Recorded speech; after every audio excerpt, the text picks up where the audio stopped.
faut rien attendre de ce Conseil constitutionnel.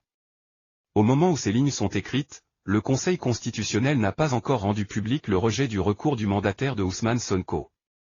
Ceux qui s'attendent à un sursaut de patriotisme de la dernière minute de la part de ce Conseil constitutionnel l'avont malheureusement déchanté.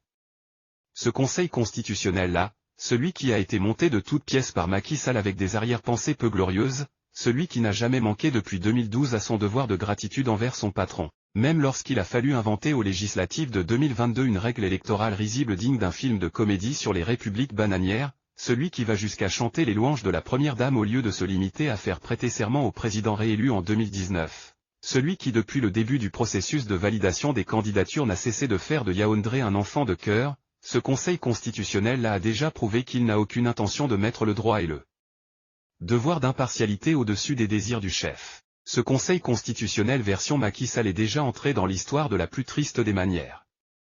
Il sait qu'un petit sursaut de la 25e heure après 12 années de devoir de gratitude au chef de l'exécutif ne le grandira qu'un tout petit peu. Depuis le début de la procédure de réception et de validation des candidatures, ce Conseil constitutionnel a déjà prouvé à suffisance qu'il est capable d'aller plus loin que ce qu'il nous a servi aux législatives de 2022 avec à l'époque cette grosse farce sur les suppléants sans titulaire, sur les titulaires sans suppléants, et sur son refus d'appliquer à la coalition de son chef la jurisprudence Malick Gakou. 17 millions de Sénégalais, y compris les 7 du Conseil constitutionnel, ont vu comment la DGE s'est comportée en partisan et fossoyeur de l'état de droit. Ont vu comment la CDC s'est comportée en partisan et fossoyeur de l'état de droit.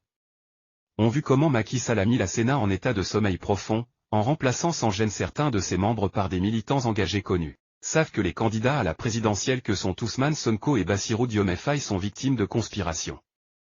Savent que Ousmane Sonko n'aurait jamais dû être radié des listes électorales. Savent que ce qui se passe n'est que le fruit de la haine, doublée d'une peur bleue de Macky Sall envers Ousmane Sonko. Rien de ce que le Conseil constitutionnel a fait jusqu'à présent n'était imprévisible ou n'a surpris qui que ce soit. Ouverture du dossier de candidature de Ousmane Sonko sans la présence de son mandataire. Feindre d'ignorer les raisons de l'absence de l'attestation de la CDC que refuse de délivrer un militant de l'APR qui dirige cette entité. Feindre d'ignorer la présence de la quittance de versement de la caution et le PV d'huissier. Rejeter les parrainages des candidats de l'opposition les plus radicaux et les plus populaires.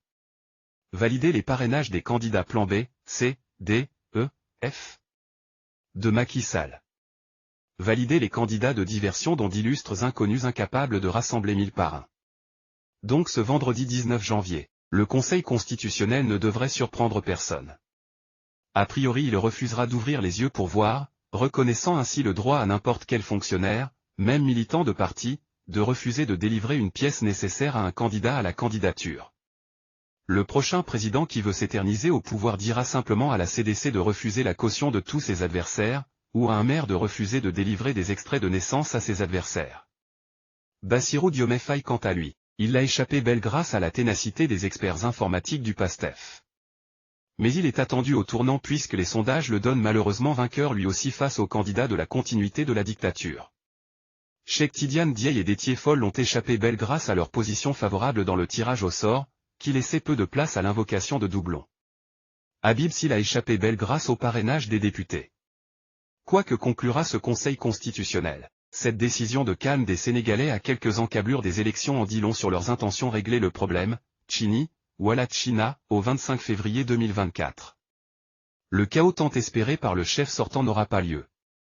Marvel Ndouaye.